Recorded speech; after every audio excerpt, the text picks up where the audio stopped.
నమస్తే, welcome to Shri awareness. ముందుగా headlines. Retlapalem బాణసం పేలుడు ఘటనలో మృతులకు అసెంబ్లీలో సంతాపం తెలిపిన ముఖ్యమంత్రి Nara Chandrababu Naidu. Tourism fireworks నిబంధనలకు విరుద్ధంగా బాణసంచ తయారు చేసిందని ఆగ్రహం.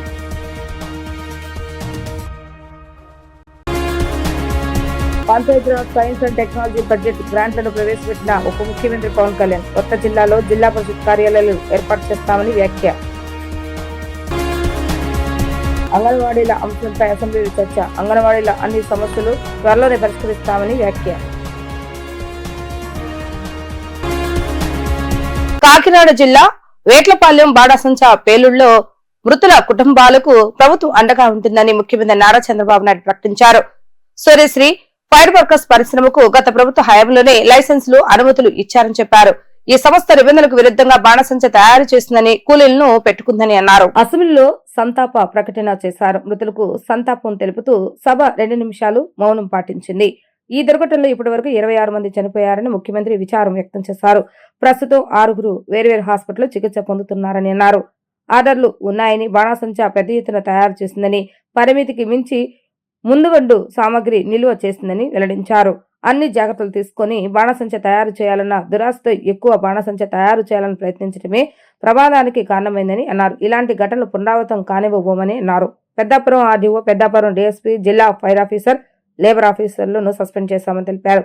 ఘటనకు కారణమైన ఫైర్ వర్కర్స్ యాజమానిపై కేసు నమోదు చేసి దర్యాప్తు చేస్తున్నామని చెప్పారు. మృతుల కుటుంబ సభ్యులు పరామర్శించినమని వారి సందర్భంగా తెలియజేయడం జరిగింది. వారికి కేంద్రం 2 లక్షల రూపాయలు, రాష్ట్ర ప్రభుత్వం నుంచి 20 లక్షల రూపాయల నష్టపరిహారం ప్రకటించాయని అన్నారు. ఆ కుటుంబాలకు ఇల్లు కట్టించిస్తామని ప్రకటించారు. రాష్ట్రంలో ప్రతిపక్షంగా ఓ పార్టీ ఉన్న ఇలాంటి ఘటనలు పట్టవని అన్నారు. ప్రజా సమస్యలపై కాకుండా శ్రీవారి లడ్డు ప్రసాదంపై రాజకీయం చేస్తుందని విమర్శించారు. వేట్లపాలెం ఘటనపై పూర్తిస్థాయి దర్యాప్తు చేసేందుకు పురపాలక శాఖ ముఖ్య కార్యదర్శి సురేష్ కుమార్, ఐజీ రామకృష్ణతో ఉన్నతాధికారుల కమిటీ వేశామని వివరించారు. వాళ్ళ ఆస్తులు కూడా కాన్ఫిస్కేట్ చేసి అవన్నీ ఆక్షన్ వేసి అవన్నీ కూడా బాధితుల కుటుంబాలకి దామాషా ప్రకారం పంచే కార్యక్రమాన్ని కూడా తీసుకుంటామని మీ ద్వారా తెలియజేస్తున్నా. భవిష్యత్తులో ఇవన్నీ కూడా అనలైజ్ చేసుకొని పగడ్బందీగా చేసి ఈ యొక్క ఇండస్ట్రీయే కాదు, ఇంకా ఇలాంటి కొన్ని నిర్లక్ష్యాలు ఉన్నాయి. ఆంధ్రప్రదేశ్ రాష్ట్రంలో చాలా వరకు పాజిటివ్గా మనం పనులు చేసినప్పటికీ కొంతమంది స్వార్థపరులు అక్కడక్కడ, నేను మొన్న కూడా చెప్పాను, ఆడబిడ్డల్ని అఘాయిత్యాలు చేయడం, అలాంటి కూడా కొన్ని నీచమైన కార్యక్రమాలు కానీ హీనస్ క్రైమ్ జరిగే పరిస్థితి వచ్చిందని చెప్పి వాళ్ళ పట్ల ఎంత కఠినంగా ఉండాలో అంత కఠినంగా ఉంటున్నాం. ఇక్కడ ఒక బాధ్యత కలిగిన ప్రభుత్వం. ఈరోజు నేను చూశాను, ఓసారి చూస్తే కనీసం ఒక అపోజిషన్ పార్టీ ఒకటి ఉంది. అది దీనికంటే మించినటువంటి సమస్య ఉండదు. ఈ సమస్య కౌన్సిల్లో కూడా తీసుకునే పరిస్థితులు లేరు. అసెంబ్లీకి రారు, కౌన్సిల్లో ఈ సమస్య తీసుకోరు.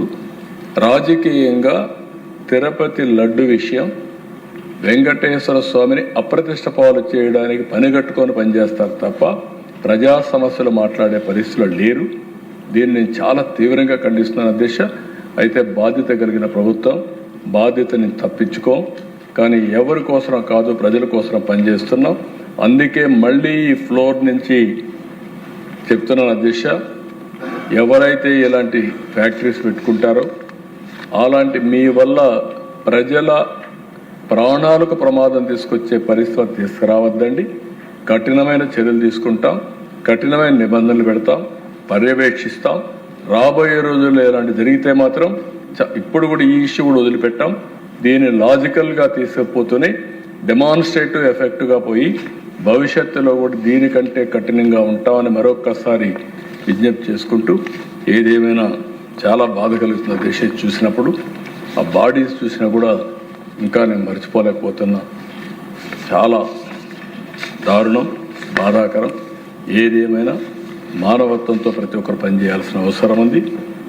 ఇది బాణసంచాలు ఉన్నప్పుడు, మందుగొండ అన్నప్పుడు ఎలాంటి చిన్న ఫైర్ అయినా పెను ప్రమాదాన్ని దారితీస్తుంది.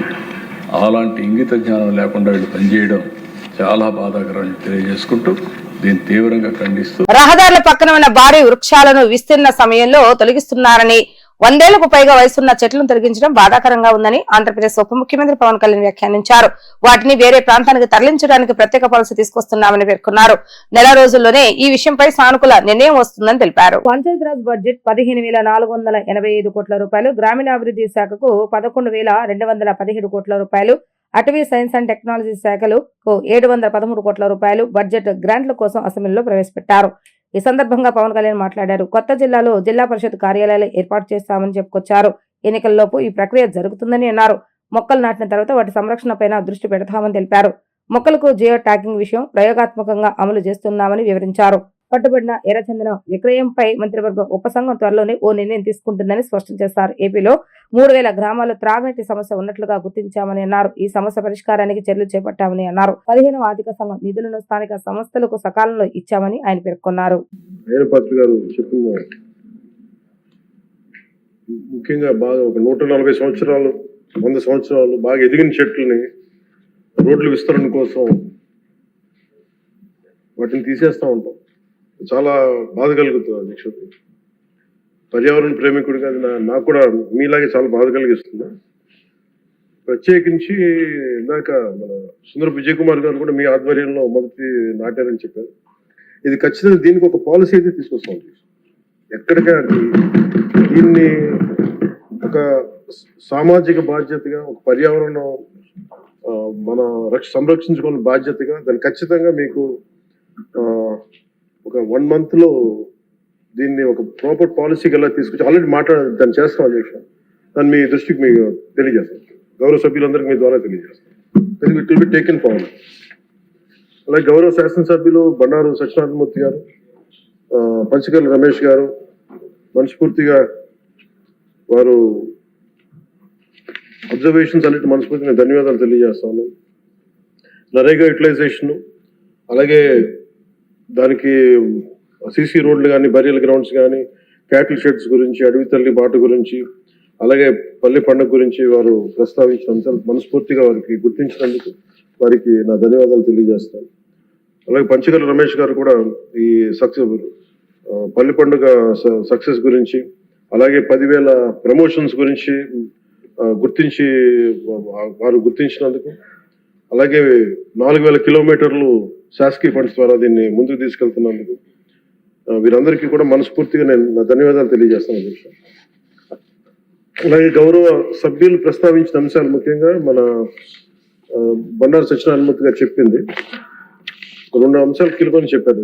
అంగన్వాడీలకు గతంలో 4,200 జీతం ఉండేదని కూటమి ప్రభుత్వం అధికారంలోకి వచ్చిన తర్వాత 11,500 రూపాయల జీతం పెంచారని మంత్రి సంధ్యారాణి తెలిపారు. తమ ప్రభుత్వం అంగన్వాడీలకు 3 సార్లు జీతం పెంచిందని చెప్పుకొచ్చారు. అంగన్వాడీలు 10 డిమాండ్లను అడిగితే వాటిలో 9 పూర్తి చేస్తామని తెలిపారు. 75 కోట్లతో 5G ఫోన్లను అంగన్వాడీలకు ఇచ్చామని వివరించారు. జనాభా ప్రాతిపదికన కొత్త అంగన్వాడీలు ఇవ్వడానికి ప్రభుత్వం సిద్ధంగా ఉందని అన్నారు. అంగన్వాడీలు అన్ని సమస్యలను త్వరలోనే పరిష్కరిస్తామని మంత్రి సంధ్యారాణి మాటిచ్చారు. ఆంధ్రప్రదేశ్ అసెంబ్లీ 14వ రోజు సమావేశాలు ప్రారంభమయ్యాయి. శాసనసభలో అంగన్వాడీల అంశంపై చర్చించారు. ఈ సందర్భంగా సభ్యులు అడిగిన ప్రశ్నలకు మంత్రి సమాధానం ఇచ్చారు. ఏపీ వ్యాప్తంగా 55,746 అంగన్వాడీ కేంద్రాల్లో 21,756 సొంత భవనాలు, 10,556 కేంద్రాలు ప్రభుత్వ భవనాలు ఉన్నాయని వివరించారు.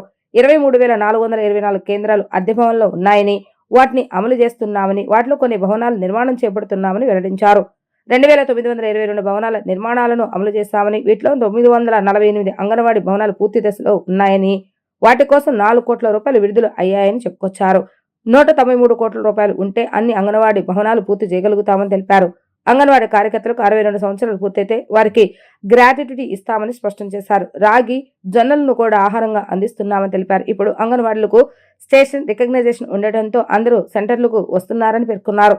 ముస్తాబు కార్యక్రమంతో అంగన్వాడీలోని పిల్లలు కూడా చక్కగా చదువుకుంటున్నారని మంత్రి సంధ్యారాణి వివరించారు. 547 కేంద్రాలు రిపేర్లో ఉన్నాయని, 9,240 కేంద్రాల్లో టాయిలెట్స్, 11,400 కేంద్రాలు త్రాగునీటి వసతి కల్పించామని అన్నారు.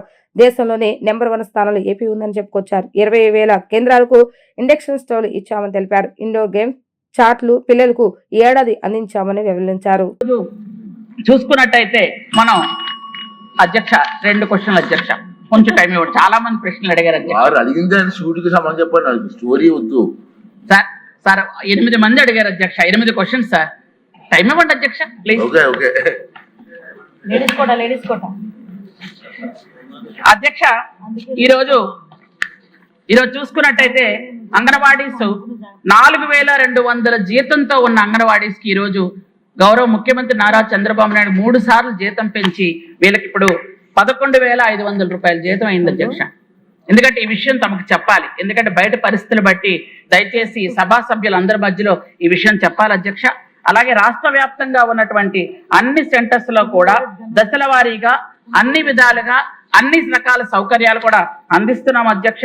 ఈ రోజు 10 డిమాండ్లు ఏవైతే ఉన్నాయో అంగన్వాడీ సోదరీమణులు పెట్టినటువంటి వాటిల్లో 9 డిమాండ్స్ ని ఆల్రెడీ మనం కంప్లీట్ చేశామని సభాముఖంగా మీ అందరికీ తెలియజేస్తున్నాను అధ్యక్ష. ఎందుకంటే అందరికీ కూడా అంగన్వాడీ సెంటర్స్ తో వెళ్ళడం చూడడం చేస్తున్నారు కాబట్టి వీళ్ళందరికీ కూడా నేను ఈ విషయం చెప్తున్నాను అధ్యక్ష. అలాగే ఈ రోజు అంగన్వాడీ సెంటర్స్ లో ఉన్నటువంటి ఎవరైనా చనిపోతే మట్టి ఖర్చుల కింద 15,000 రూపాయలు ఇస్తున్నాం అధ్యక్ష. అలాగే గ్రాడ్యుయేట్ కూడా అమలు చేశాం అధ్యక్ష. కొత్త న్యూ ఫోన్స్ ఇచ్చాం అధ్యక్ష 75 కోట్లతో 5G ఫోన్స్ అధ్యక్ష. గత కాలం ఫోన్స్ ఇచ్చేటప్పుడు ఫోన్స్ తీసుకొని తర్వాత రోజే తీసుకెళ్లి ఆ CDP వాళ్ళకి ఇచ్చేసి మాకు ఈ ఫోన్స్ పనిచేయలేదని చెప్పినటువంటి సోదరిమణులకి ఈ రోజు 5G ఫోన్స్ ఇచ్చాం అధ్యక్ష 75 కోట్లతో. కాబట్టి ఈ రోజు కొత్త అంగన్వాడీ సెంటర్స్ ఏవైతే కావాలని కొంతమంది సభ్యులు అడిగారో జనాభా ప్రాతిపదిక మీద ఖచ్చితంగా కొత్త అంగన్వాడీ సెంటర్స్ ని కూడా ఇవ్వడానికి ప్రభుత్వం ముందుకుంది అధ్యక్ష. మొత్తం మళ్ళీ చెప్తున్నాను అధ్యక్ష, అంగన్వాడీ కార్యకర్తలు ఎవరైతే ఉన్నారో వాళ్ళ 10 కోరికలతో మాకు ఇచ్చినటువంటి దాన్ని 9 కోరికలు పూర్తి చేశాం అధ్యక్ష. త్వరలో మిగిలిన అన్ని కూడా ఆ కోరిక కూడా త్వరలో మేము పూర్తి చేయడానికి ప్రభుత్వం సంసిద్ధంగా ఉందని తమ ద్వారా తెలియజేస్తున్నాం అధ్యక్ష. ఫ్యామిలీ బెనిఫిట్ మేనేజ్మెంట్ సిస్టమ్ పై ముఖ్యమంత్రి నారా చంద్రబాబు నాయుడు అసెంబ్లీలోని తన ఛాంబర్ లో సమీక్ష జరిపారు. రాష్ట్రంలో ప్రతి కుటుంబానికి ఫ్యామిలీ కార్డు అందించాలన్నదే ప్రభుత్వ లక్ష్యమని దానికి అనుగుణంగా అధికారులు పనిచేయాలని స్పష్టం చేశారు. ఫ్యామిలీ బెనిఫిట్ మేనేజ్మెంట్ సిస్టమ్ పై ముఖ్యమంత్రి నారా చంద్రబాబు నాయుడు అసెంబ్లీలోని తన ఛాంబర్ లో సమీక్ష జరిపారు. Family ID, Aadhaar number, rice card ID, విద్యార్హతలు, వృత్తి, మొబైల్ నెంబర్, చిరునామా, వ్యవసాయ భూమి, అర్బన్ రూరల్ ప్రాపర్టీ వంటి మొత్తం 26 అట్రిబ్యూట్స్ తో ఫ్యామిలీ డేటాబేస్ రూపొందించామని సందర్భంగా ముఖ్యమంత్రి అధికారులను ఆదేశించారు. SGSW, discoms, MAUD, Webland, Vahan, HRMS, CBDTల పంచాయతీరాజ్, మార్క్ఫెడ్ వంటి శాఖల నుంచి సేకరించిన సమాచారానికి ఇందులో రూపొందించాలని సూచించారు.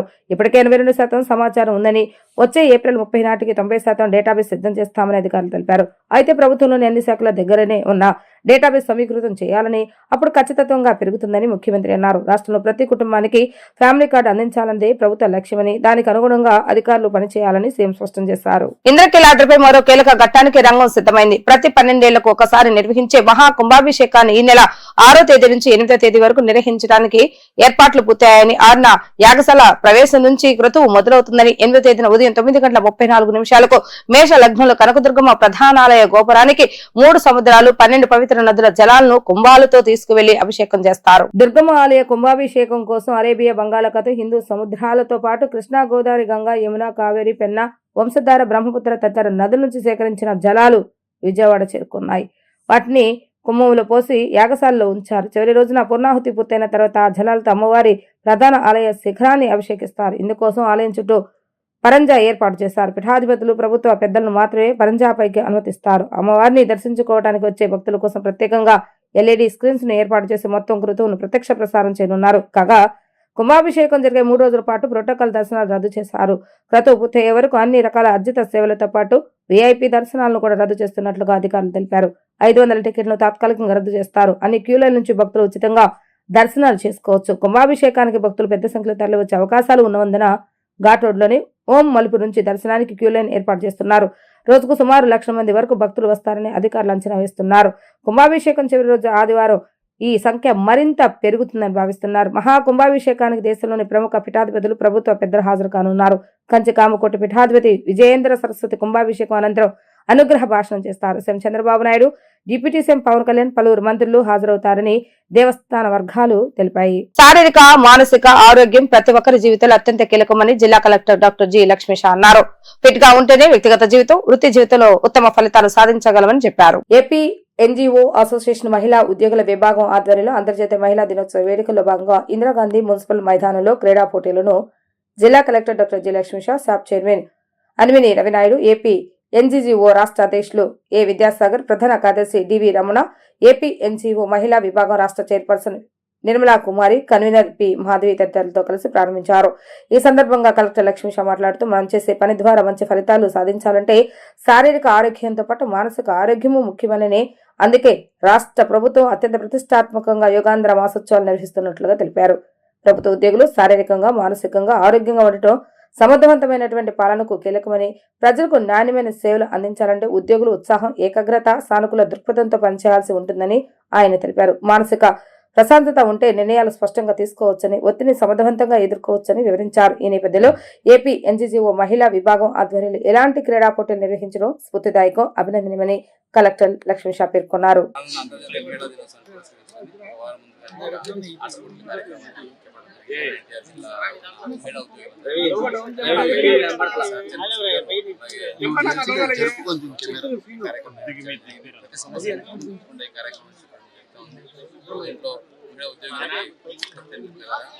వాళ్ళలో కూడా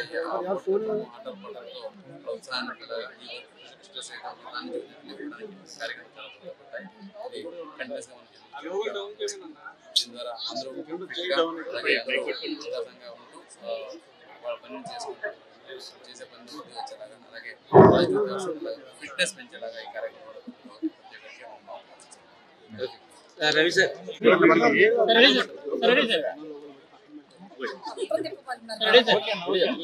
ఈరోజు ఏపీ ఎన్జిఓస్ మహిళా కమిటీ నేతృత్వంలో మహిళా దినోత్సవాన్ని పురస్కరించుకొని మహిళలకు క్రీడా పోటీలు ఇందిరాగాంధీ మున్సిపల్ స్టేడియం వేదికగా నిర్వహించడం, ఇది దాదాపు 6-7 డిసిప్లిన్స్ దీంట్లో పెట్టడం నిజంగా మొదటగా వాళ్ళని అభినందిస్తున్నాం. ఈరోజు వీళ్ళు మానసికంగా కావచ్చు, శారీరకంగా దృఢంగా ఉండడానికి క్రీడలు ముఖ్య అవసరం. ఈరోజు నిద్రలేస్తే ఒక పక్క కుటుంబాన్ని, మళ్ళీ ఏదైతే వర్క్ ప్రెజర్ని వాళ్ళు నిరంతరం ఒకటప్పుడు హాలిడేస్లో కూడా పనిచేయాల్సి వస్తుంది. ఒక ఆడబిడ్డ కానీ, ఒక తల్లి కానీ ఒక పక్క కుటుంబాన్ని చూసుకోవాలి, ఒక పక్క ఉద్యోగాన్ని జాగ్రత్తగా నిర్వహించాలి. ఎంత ప్రెజర్ అనేది మనం అందరం చూస్తున్నాం. వీళ్ళందరూ ఆరోగ్యంగా ఉండాలి, ఆనందంగా ఉండాలని ఈ రాష్ట్ర ప్రభుత్వం కోరుకుంటోంది. దానికి సంబంధించి ఈరోజు ఈ పోటీలు నిర్వహించడం, వాళ్ళని మానసికంగా, శారీరకంగా దృఢంగా ఉండడానికి ఈ పోటీలు దోహదపడతాయి. ఈరోజు గౌరవ ముఖ్యమంత్రి నారా చంద్రబాబు నాయుడు గారైనా, ఉప ముఖ్యమంత్రి పవన్ కళ్యాణ్ గారైనా, నారా లోకేష్ గారైనా ఈ రాష్ట్రాన్ని క్రీడాంధ్రప్రదేశ్గా మార్చాలి, ఆరోగ్యాంధ్రప్రదేశ్గా మార్చాలి. మండలిలో కల్తీ నీరు వ్యవహారాన్ని సమర్థించిన వైసీపీ నేత బొత్స సత్యనారాయణ దేవదేవుడితో ఆటలాడుతున్నారని, అది మంచిది కాదని టీడీపీ ఎమ్మెల్యే దౌలపాల నరేంద్ర అన్నారు. సంఘం డైరీకి, వైష్ణవి డైరీతో హెరిటేజ్ సంస్థకు ఎలాంటి సంబంధాలు లేవని స్పష్టం చేశారు. ఈ సంస్థలు ఒకటైతే గత వైసీపీ ప్రభుత్వం నెయ్యి సరఫరా టెండర్లో పాల్గొనాలని టీడీడీ ఎందుకు మెయిల్స్ పంపిందని ఆయన నిలదీశారు. అసెంబ్లీ మీడియా పాయింట్లు ఏర్పాటు చేసినటువంటి విలేకరుల సమావేశంలో టీడీపీ ఎమ్మెల్యే దూలిపాల నరేంద్ర మాట్లాడుతూ 200 మందికి పైగా పోలీస్ బందోబస్తుతో 30 రోజులు సంఘం డైరీ కార్యాలయంలో సోదా చేస్తున్నప్పుడు వైష్ణవి డైరీ అంశం ఎందుకు గుర్తించలేదని ఆగ్రహం వ్యక్తం చేశారు. జగన్ జమానాలో కల్తీ నెయ్యి కుంభకోణం నడిపిన నాయకులు ఇప్పుడు మండలిలో సంఖ్యాబలం ఉందని, సంబంధం లేని అంశాలని చర్చకు తీసుకొస్తున్నారని మండిపడ్డారు. టీటీడీలో అంతర్గతంగా ఉండాల్సిన సంఘం టెండర్ కాపీ బయటకు ఎలా వచ్చింది? భూమన కరుణాకర్ రెడ్డి గతంలో చెప్పినట్టు టీటీడీ వైసీపీ కోసం పనిచేస్తున్న ఉద్యోగులే వాటిని లీక్ చేశారు. కొందరు ప్రభుత్వంలో ఉంటూ వైసీపీకు అనుకూలంగా పనిచేస్తున్నారు, వారి మీద చర్యలు తీసుకోవాలని ఆయన మండిపడ్డారు. నేను ఛాలెంజ్ చేస్తున్న వైకాపా నాయకులకి, ఇది ఆ రోజున్న గేట్. ఈ గేట్లో మీరు చూస్తే మీకు ఫోటోలు కూడా షేర్ చేస్తా. ఈ గేట్ల మీద రంగు పోయి ఉంటుంది. నేనే కనుక కొత్తగా వేస్తే కొత్త రంగు ఉంటుంది. నేనేమి మీలాగా నేనేమన్నా ఊసర వెల్లులా? మిమ్మల్ని చూసి మీరు గవర్నమెంట్లో ఉన్నప్పుడే భయపడలా. నా మీద రాజధానిలో ఆరోపణలు వస్తే ఆ రోజు శ్రీకాంత్ రెడ్డి చెప్పా, ఏమి పీకలేరని చెప్పా. ఈరోజు అదే చెప్తా ఉన్నా. ఇది అక్కడున్న గేటుకు సంబంధించిన ఫోటోలు, పేరుని నాని ప్రెస్ మీట్ పెట్టిన రోజు ముందు రోజు ఉన్న ఫోటోలు. ఆ రోజు కూడా కాదు, ముందు రోజు. దానిలో ఎక్కడా కూడా ఇది పాత గేటు, ఇదిగో రంగు చెడిపోయింది. ఇంకా ఎంత విచిత్రం అంటే వీళ్ళు ఇవన్నీ, ఇదిగో ఈ గేటు మీద రంగు చెడిపోయి ఉంది. ఇవన్నీ పాత రంగులు. నేను కొత్తగా వేస్తే రంగులు ఎట్లా ఉంటాయి? మెల్లమెల్ల మెరిసిపోవాలి. కానీ ఎక్కడా లేదు. ఈ పాతవి పెట్టి వాళ్ళ యొక్క సోషల్ మీడియాలో ప్రచారం కోసం వాళ్ళు చెప్పేదానికి ఒక పరపతి కావాలని పేర్ని నాని చెప్పాడంటే ఇక్కడ ఏదో మాకు కారిపోయి నేను వెళ్ళి రంగులు మార్చానంట, మా వెబ్సైట్లు డౌన్ అంట. మాకు ఆ కర్మేం బట్ల. ఎందుకంటే ఆ బతుకు మాది కాదు, ఆ బతుకు మీది. ప్రభుత్వాన్ని అడ్డం పెట్టుకొని దోచుకునే బతుకు మీది, మీ నాయకుడిది. మీరు అధికారంలో ఉన్నప్పుడు నేను మొన్న కూడా చెప్పా, సాక్షి పేపర్కి కానీ సాక్షి ఛానళ్ళకి కానీ 307 కోట్ల రూపాయలు అడ్వర్టైజ్మెంట్స్ మీద ఇచ్చారు. అలాగే భారతీ సిమెంట్స్ నుంచి నాకు తెలిసి 3 లక్షల టన్నులకు పైగా సిమెంట్ను కొన్నారు. అది ప్రభుత్వాన్ని ఉపయోగించుకోవడం అంటే ఇదే? నిజంగానే నేను ప్రభుత్వం నాకు ఫేవర్ చేయాలంటే మీరు పెట్టిన కేసులు ఇప్పటికీ నా మీద ఉన్నాయి. గవర్నమెంట్ చేస్తే కేసుల గురించి నాకు మీరు పెట్టిన తప్పుడు కేసులు ఎత్తేయాలి. తిరుపతి టెండర్ ఇయటం నాకు ఫేవరా? ఎందుకంటే ఇది మీరు చూస్తే ఇది లోన ఎక్కడ చూడండి, ఈ గేట్ వెనకాల కూడా రంగులు పోయినాయి, మట్టి కొట్టుకుపోయింది. ఇగో ఇది వాళ్ళు చూపెట్టే ట్యాంకర్ల వెబ్సైట్లో ఎవడైతే నీతో కలిసి కుట్రలు చేసి ఉన్నాడే ఆ మాజీ చైర్మన్ అడుగు, నన్ను ఎందుకు అడుగు? అగ్రిగోల్డ్ సంస్థ ఆస్తులను వేలం వేసి బాధితులకు న్యాయం చేయాలని సిపిఐ నాయకులు ప్రభుత్వాన్ని డిమాండ్ చేశారు. గతంలో 20,000 రూపాయలలోపు ఉన్న బాధితులకు కొంతమేర న్యాయం జరుగుతుందని, ప్రస్తుత ప్రభుత్వ అధికారంలోకి వచ్చి దాదాపు 2 ఏళ్లు కావస్తున్న మిగిలిన బాధితులకు కూడా ఇంకా పూర్తి స్థాయిలో న్యాయం జరగలేదని, అగ్రిగోల్డ్ బాధితుల సమస్యల పరిష్కారం చేయకపోతే ఆందోళన మరింత ఉధృతం చేస్తామని హెచ్చరించారు. విజయవాడ అలంకర్ దండ చౌక్ వద్ద AgriGold customers and agents welfare association చేపట్టిన దీక్షలు 4వ రోజుకు చేరుకున్నాయి. 32 లక్షల మంది బాధితుల పక్షాన నిలబడిన పోరాడుతున్నామని అసోసియేషన్ నాయకులు ముప్పాల నాగేశ్వరరావు ఆవేదన వ్యక్తం చేశారు. సామాన్య ప్రజలు తమ కష్టార్జితాన్ని పిల్లల భవిష్యత్తు కోసం పొదుపు చేసుకుంటే నేడు వారు రోడ్డున పడే పరిస్థితి రావడం దురదృష్టకరమని అన్నారు. దీనికి ప్రభుత్వమే బాధ్యత వహించాలని, అగ్రిగోల్డ్ సంస్థకు చెందిన ఆస్తుల విలువ ప్రస్తుతం బహిరంగ మార్కెట్లో సుమారు 35,000 కోట్ల రూపాయల వరకు ఉందని, ఈ ఆస్తులను విక్రయించి బాధితులకు న్యాయం చేయాలని కోరారు. అగ్రిగోల్డ్ బాధితుల సమస్యలను పరిష్కారం చేయకపోతే ఆందోళన మరింత ఉధృతం చేస్తామని ఆయన హెచ్చరించారు. నేను గుంటూరు అర్బన్ నుంచి వచ్చానండి. మాకు అర్బన్ లో ఎలా ఉండిద్ది అంటేనండి, పల్లెటూరులో 1000 మందికి 1600, 2000 మందికి ఒక ఆశ అయితే, మాకు అర్బన్ లో 5,000, 6,000 పాపులేషన్ కి ఒక ఆశా వర్కర్ ని తీసుకుంటున్నారండి. 5,000 మందికి మేము చేసేటప్పటికే వరకు ఈ చివరి నుంచి ఆ చివరి దాకా వెళ్లేపాటికి ఏది ఎలా జరుగుతుందో మాకు తెలియట్లేదు. అలా కాకుండా గవర్నమెంట్ హాస్పిటల్కి వెళ్ళాలి, డెలివరీస్ కి అటెండ్ అవ్వాలి. ఇవే కాదు, పిల్లలు పుట్టకుండా ఆపరేషన్లు చేయించడానికి, పిల్లలు పుట్టినప్పటి నుంచి వాళ్ళు మరణం డెత్ అయ్యే వరకు కూడా అన్ని మేమే ఎంటర్ చేసుకోవాలండి. అంతవరకే కాకుండా మాకు జీతం ఒక 10,000 అని గత ప్రభుత్వంలో మాకు 10,000 అనే దాంతో సచివాలయానికి ఒకళ్ళని మ్యాపింగ్ చేయడం జరిగింది. సచివాలయ పరిధిలో ఉన్న పాపులేషన్ మొత్తం మేము వర్క్ చేయాల్సి వస్తుంది. అంతేకాకుండా ఇప్పుడు పెరుగుతున్న ధరల ప్రకారం మాకు ఆ 10,000 ఏమాత్రం సరిపోవట్లేదు. అర్బన్ 5,000 మంది తిరిగే పాటికి బండిలో పెట్రోలే ఒక రోజుకి 100 రూపాయలు అవుతుంది. మాకు అక్కడికి అక్కడ మీటింగ్లు అంటే మేము అక్కడికి వెళ్ళడానికి కూడా మాకు అవి సరిపోవట్లేదు ఇచ్చేయమని. మాకు ముఖ్యంగా జీతం కావాలని ఫస్ట్ కోరుకుంటున్నాం మేము. అంతేకాకుండా మాలో చనిపోయిన వాళ్ళు కూడా ఉన్నారు, హార్ట్ ప్రాబ్లమ్స్, మానసిక ఒత్తిళ్లతో. ఇలా రండి, అలా చేయండి, మీరు ఈ పనే చేయాలి, ఎంతవరకే చేయాలి, మీకు ఇక్కడ వరకు అని చెప్తున్నారు. అలా మాలో కూడా ఈ మధ్య కాలంలోనే ఒక 48 సంవత్సరాల అమ్మాయి చనిపోవడం జరిగింది. మాలో చనిపోతే వాళ్ళ ఫ్యామిలీకి ఏదైనా ఇవ్వాలని కూడా కోరుకుంటున్నాం మేము. మాకు ముఖ్యంగా హెల్త్ కార్డు అనేది మేము అందరికీ ఆరోగ్యం ఇస్తున్నాం, మాకు అనేది ఆరోగ్యం లేకుండా ఉంది. మాకు మొదటిగా ఆరోగ్య పరంగా హెల్త్ కార్డు మా ఫ్యామిలీ అందరం చూపించుకోవడానికి హెల్త్ కార్డు కావాలని కోరుకుంటున్నాం. తర్వాత జీతం కావాలని కోరుకుంటున్నాం. మాలో డిగ్రీలు చదివిన వాళ్ళు ఉన్నారు, ఎంబీఏలు చేసిన వాళ్ళు ఉన్నారు, ఏఎన్ఎంలు చేసిన వాళ్ళు ఉన్నారు, జిఎన్ఎంలు చేసిన వాళ్ళు ఉన్నారు. ప్రతి ఒక్కరికి వాళ్ళకి తగ్గట్టుగా మళ్ళీ వేరే ఉద్యోగానికి ఇవ్వాల్సిందిగా కోరుకుంటున్నాము. మేము ప్రతి ఒక్కరు ఇవ్వాలని ముందుగా కోరుకుంటున్నాం. ఫోన్ మాకు ముఖ్యమే, కానీ మా పర్సనల్ ఫోన్ లో వేసుకొని వర్క్ చేయడం కూడా జరుగుతుంది.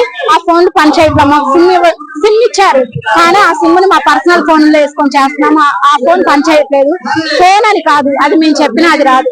కానీ మా అందరికి ఆరోగ్యం కావాలి, ఫస్ట్ ఆరోగ్యం కావాలి మా అందరికి. మేము మాది కుంచినపల్లి గ్రామం అండి. ఆశా వర్కర్ గా వర్క్ చేస్తున్నాను నేను. మా తాడపల్లి మండలం, తాడపల్లి పిఎస్సీ లో వర్క్ చేస్తున్నాను. మాకు చాలా సమస్యలు ఉన్నాయండి. కానీ మేము మా సమస్యలు మాత్రం ఎవరు పట్టించుకోవట్లేదు.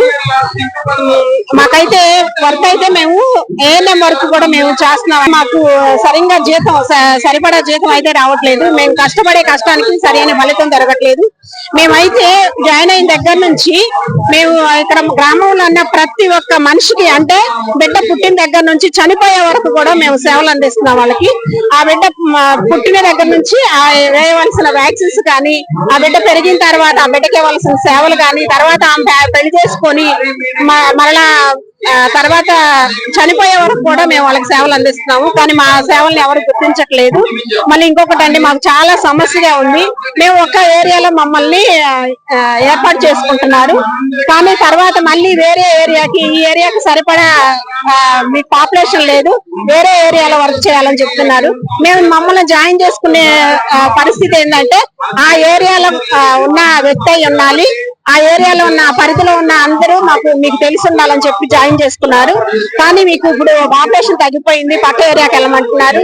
మాకు ఇచ్చే 10,000 రూపాయలు మాకు ఒక 5-6 వేల రూపాయల ఖర్చులకే మాకు ఛార్జీలకే అయిపోతున్నాయండి. అది చాలా బాధగా ఉంది. దాని గురించి మేము చాలా సఫర్ అవుతున్నాము. చాలా మంది ఆశాలను అలా ఇబ్బంది పడుతున్నారు. అలాగే మాకు వచ్చే వేతనంలో పిఎస్సీలు పిలిపిస్తారు మీటింగ్లని, అదని ఇదని. నెలకొచ్చి ఒక 5-6 సార్లు పిఎస్సీలకి తిరగడానికే సరిపోతుందండి. ఇప్పుడున్న పరిస్థితిని బట్టి ఆటోలకు వెళ్ళాలంటే ర్యాపిడ్ బుక్ చేసుకున్నా ఎంతైనా సరే 100 రూపాయలకి 200 అయిపోతున్నాయి. అలా చాలా ఖర్చులు అయిపోతున్నాయి. ఇలా మేము చాలా ఇబ్బందులు పడుతున్నాము.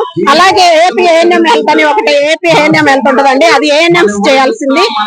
కానీ దాన్ని మా యాప్ లో ఎక్కిచ్చేసి, మా ఫోన్ లో ఎక్కిచ్చేసి మీరు ఇది మొత్తం చేయాలి. పెనుగంచిపూడిలో శ్రీ తిరుపతమ్మ అమ్మవారి చిన్న తిరునాళ్లు ఘనంగా ప్రారంభమయ్యాయి. అమ్మవారికి ఆనవాయితీగా ప్రకారం మాదిగ కుటుంబాల తరపున తొలి బోనంగా ఎంఆర్పీఎస్ వ్యవస్థాపకులు మందాకృష్ణ మాదిగ సమర్పించారు. ఈ సందర్భంగా మందకృష్ణ మాదిగ మాట్లాడుతూ ప్రసిద్ధి చెందిన శ్రీ తిరుపతమ్మ అమ్మవారికి సాంప్రదాయంగా వస్తున్న మాదిగల తొలి బోనం సమర్పించడం సంతోషంగా ఉందని అన్నారు. దేవాలయ ప్రాంగణంలో మాదిగ చింతయ్య విగ్రహాన్ని ఏర్పాటు చేయడం గొప్ప విషయమని అన్నారు. మాదిగలకు అమ్మవారికి విడదీరాని బంధం ఉందని చరిత్ర చెబుతుందని ఆయన స్పష్టం చేశారు. చరిత్రలో ఎంతో విశిష్టత గల దేవాలయమైన పెనుగంచిపూడిలోని తిరుపతమ్మ గోపయ్యల మందిరానికి ఈరోజు నేను రావడం, నన్ను ఆహ్వానించడం గొప్ప గౌరవంగా స్వీకరిస్తున్నా. ఈ దేవాలయం ప్రవేశంలోకి సాంప్రదాయంగా వస్తున్న బోనం ఏదైతుందో ఆ తొలి బోనం నా చేత ఒక మాదిగల ప్రతినిధిగా, ఒక పీడిత వర్గాల ప్రతినిధిగా తొలి బోనం నా చేత తీసుకొని వచ్చి తిరుపతమ్మ ముందు, విశిష్టత గల తిరుపతమ్మ ముందు పెట్టడం అనేది గొప్ప అవకాశంగా, గొప్ప అదృష్టంగానే భావిస్తున్నాం. అందరి ఇష్టదైవంగా తిరుపతి మనం అందరి హృదయాల్లో, కుల మతాలకు అతీతంగా అందరి హృదయాల్లో ఆమె ఒక దైవ స్వరూపంగా నిలబడిపోయింది. అట్లాంటి దైవ స్వరూపానికి, తిరుపతమ్మకు సాంప్రదాయంగా వస్తున్న మాదిగల బోనాన్ని, మొదటి బోనాన్ని నాతో తీసుకొచ్చేటట్టు చేసి, నాతో ఎత్తుకొచ్చేటట్టు చేసి అమ్మ ముందు పెట్టడం అనేది వ్యక్తిగతంగా నేను అదృష్టంగా, గొప్ప అవకాశంగా భావిస్తున్నా. అయితే ఈ మొదటి బోనం మాదిగలకు సంబంధించిన అంశం ఏదైతే ఉన్నదో, ఇక్కడ పెనుగంచిప్రోలులోని ఈ తిరుపతమ్మ దేవాలయానికి మాదిగలకు విడదీయరాని అనుబంధం ఉన్నట్టుగా చరిత్రలో సాక్ష్యంగా నిలబడుతున్నది. వార్తలు ముగించే ముందు హెడ్లైన్స్ మరొకసారి. రేట్లపాలెం బాణసించ పేలుడు ఘటనలో మృతులకు అసెంబ్లీలో సంతాపం తెలిపిన ముఖ్యమంత్రి Nara Chandrababu Naidu. Tourism fireworks నిబంధనలకు విరుద్ధంగా బాణసించ తయారు చేస్తుందని ఆగ్రహం.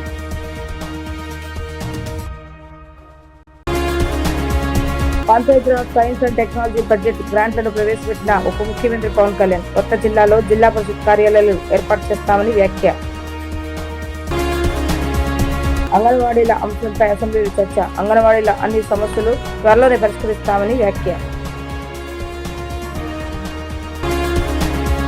ఇవి రోజు వార్తా విశేషాలు. మరలా తిరిగి ప్రసారమే వార్తలు మళ్ళీ కలుద్దాం. అంతవరకు సెలవు. నమస్కారం.